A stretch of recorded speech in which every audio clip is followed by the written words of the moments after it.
But secondly, it is also a political killing, because it serves as a lesson. That's the reason David, against the law in Deuteronomy, crucifies those young men and leaves their bodies on the crosses. Deuteronomy says you should not do a thing like that. David leaves it. Why? Because every time people come by, they walk to the city, they walk by those hills, they see those crosses.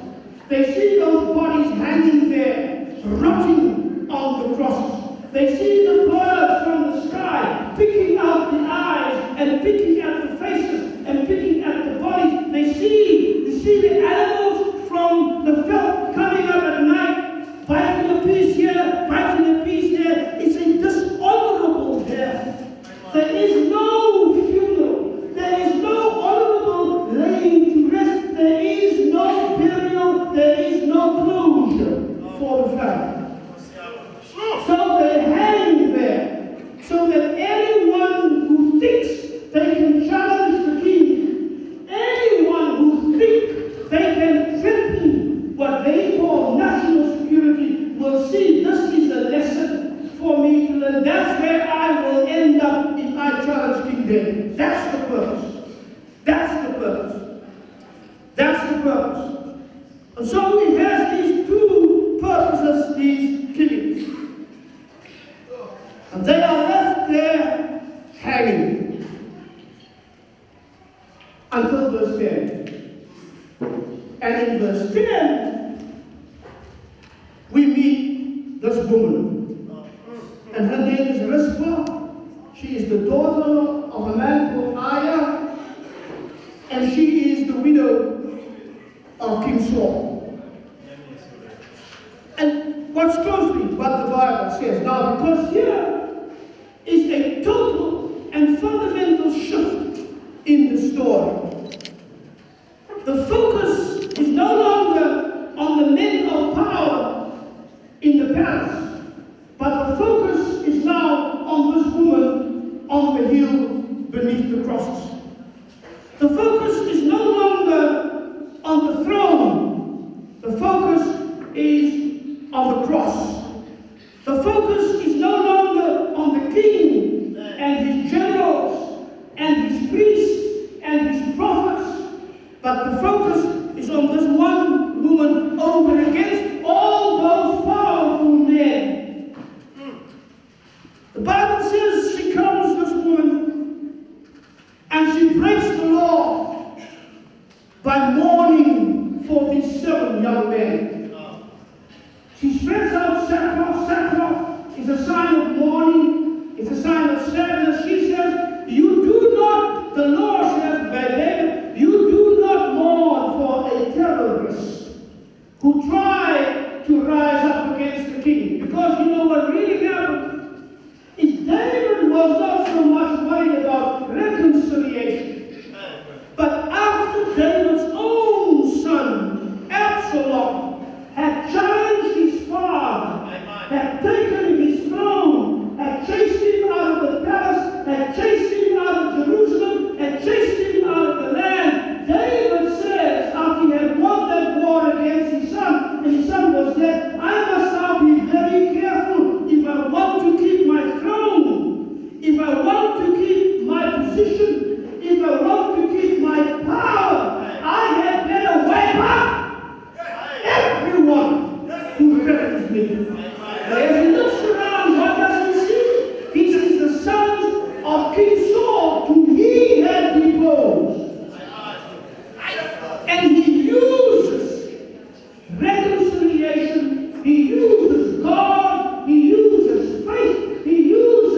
David is doing. Rizpah says, David, I know your plan. You're not fooling me. Rizpah says, I understand what is happening here. This has got nothing to do with God. A God that wants blood for reconciliation, that's not God. A God that uses lies to get what you want, that's not God. A God which word fits like a hand in a glove with the will of the king, that's not God. A God who kills 7 innocent young men, lets them hang on crosses, that's not God, that's you. That's what she is doing. And so when she spreads sackcloth for herself, the Bible says, for herself, which means that she does it all on her own.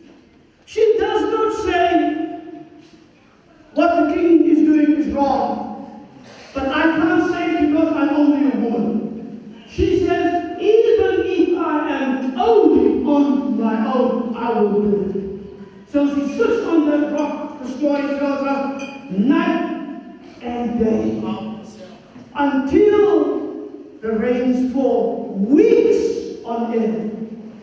But she doesn't sit though, because it says she spreads sackcloth on the hill where the crosses are, and she does not give the birds of the sky any moment by day to come near the bodies. And by night she chases away every single animal that comes to eat at her children's bodies. She is determined these bodies will not be desecrated. These bodies will be honored. You, David, can do what you like. You can say what you like. You want these bodies to be torn apart by wild animals. I will stay on this rock day after day after day, and I will stay on this rock night after night after night until I have chased away every animal. And as she fights against the beast of the field and the beast of the sky, this woman fights against the beast who sits on the throne of Israel, in the palaces of Israel, and think they are all powerful because they can decide about life and death of innocent people. That's what she does. This woman, all on her own, all on her own. Now I know that perhaps there were many people who had sympathy with her story. I can understand that. Many people who would come and say, oh, shame, that's terrible. What the king did to you, my sister. That is not right, my sister. But they say this maybe whispering in their ear, and they say this maybe in the safety of their homes, but they don't have the courage to show solidarity with this woman as she fights on that rock all on her own. There's not a sign in the story of a man who comes and says, Rizpah, it's too dangerous for you at night. You can't stay here. There's not a sign in the story of another woman who comes and says, Rizpah, you can't do this on your own. She's on her own. There might be people who say, this woman is mad. She is crazy. Rizpah says, it's okay. I am maybe crazy with love, but I'm not mad for power. That's what David is. And so, that's what happens here. You need to understand what is happening here. She is a woman. She has, in that society, no power. Yes. All the power rests in the hand of men. Yes. She's a woman. She fights against not ordinary men. She fights against the king who sits on the throne of Israel. She's a woman on her own, fighting all the powers of religion, the priests and the prophets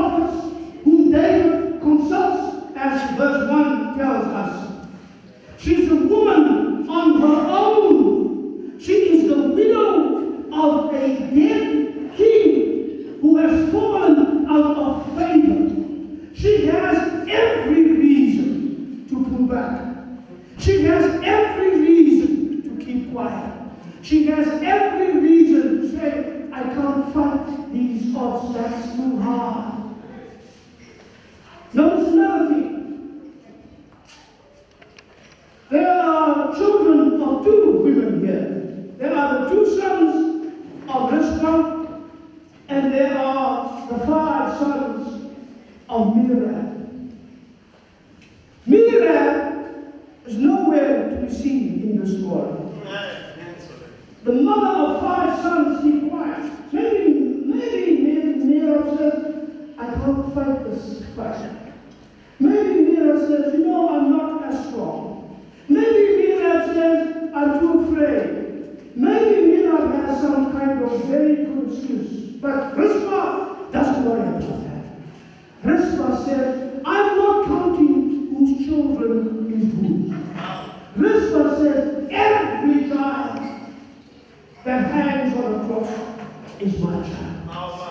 Rizpah says, it does not matter. Every innocent victim of injustice is my child, is the one I am standing up for. I think the church may have forgotten about that. That we look after those who are the victims of maybe some social problem in the church who belongs to us. The other people who are not from our side or our church or our religion, we don't care too much about them. Rizpah said, don't ask who that child belongs to. As long as that child or that man or that woman is an innocent victim of pain and suffering and injustice, that's who you stand up for. That's what we need to understand that this woman is doing here. Every child who suffers a drug problem, every child who suffers gang violence, every woman who suffers injustice, or who is beaten up by a man, like one out of every 6 women in this country gets beaten up by somebody she loves, somebody she's married to, or somebody who's a partner. 1 in every 6 women. Gender-based violence in this country is a sickness, it is a pandemic. We have a wonderful constitution, but men act as if every woman is still their private property. Not fit for anything but to do what I want them to do. Not fit for leadership, not fit for power, not fit for partnership, not fit for equality. Every woman in that position we must stand up for, is what this part is teaching us. She has an authority that David the king does not have. Now, if we want to be the prophets that God wants us to be, if we want to speak truth to power, we need to go where the crosses are planted. Our problem is, since 1994, we have had a greater desire to be close to the thrones of power than to be where the crosses are planted and the bodies are hanging in pain and suffering. That's our problem. We were too afraid that if we speak up, we would not be embraced by those in power. Those invitations to the presidential dinner and luncheons would not come anymore. We're too afraid to miss the ride by what we thought was the coming of the kingdom of God. We thought everything was okay in 1994. We thought we had arrived, while more than a half of our people remain on the other side of the Red Sea, still in chains and still in Egypt. Apartheid is gone, they tell me, but I see apartheid ever.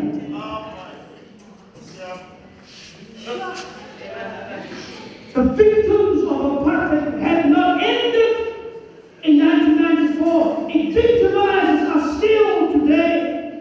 We have 13 million South Africans who go to bed hungry at night, every night, without having one piece of bread to eat. And yet this nation wastes 65.5 billion rand on food that is wasted and thrown in garbage can. That's crosses all over the hills in our country. We must speak truth to power. Yeah. And we must be clear that we must speak this truth as it is heard. Sharpeville was in 1960, and the apartheid government shot down in cold blood 68 of our people, wounded over 180, most of them shot in the back as they were running away from the police at a peaceful protest. And we were rightly angry about that. But where is our anger when our own government, our people, our leaders that we have shown, shoots down 34 miners in Marikana? In 30 seconds, 34 people in 30 seconds. I have not seen the church on the streets of protest on that one. Those families with those crosses, with that pain, are out there mostly on their own. We have to speak truth to power.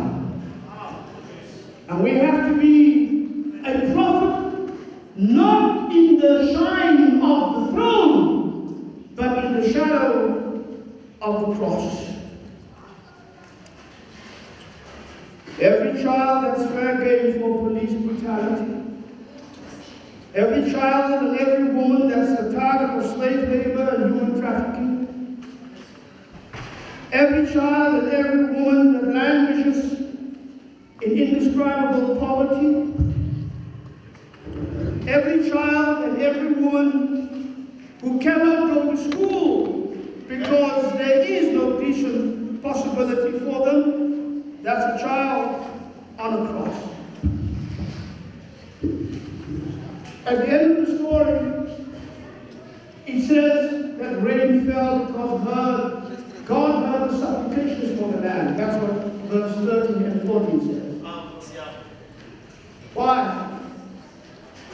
Does God hear the supplications of the land after David's political shenanigans? Does God hear the supplications of the land after blood has been spilled? Does God hear the supplications of the land because the Gideonites are not satisfied with the compromise struck by David? God sends the rain only after I have forced the king, shamed the king into doing what is right, taking the bodies of those crosses and giving them a decent day. That's what it happens. If we are worried about the future of our country, it will not be a decent future unless we do what Rizpah did. Because she stayed in the shadow of the cross, she could speak truth to power. Because she stayed in the shadow of the cross, she could make the king do what is right. Because she spoke truth to power in the shadow of the cross, she could be a beacon of hope for her people. She could make God break the rain because God responded to this woman's truthfulness and to her faithfulness. Because she stayed in the shadow of the cross, she could bring new hope to her people. That's what we are for. But you've got to stay in the shadow of the cross. Learn to stay in the shadow of the cross, and that's why she will give leadership to Israel in the hour of their greatest need. The prophets of the 8th century gave hope to their people because they knew to stay in the shadow of the cross. Jesus did not run away from Satan when the temptations come. He stayed. He did not run away in the garden when his disciples abandoned him. He stayed. He did not run away when Pilate challenged him. He did not run away when the high priest accused him of all sorts of things. He stayed. When the cross moved, he did not run away. He would say, I will not stay in the shadow of the cross. I will be hanging on that cross, but I will remain faithful to my God.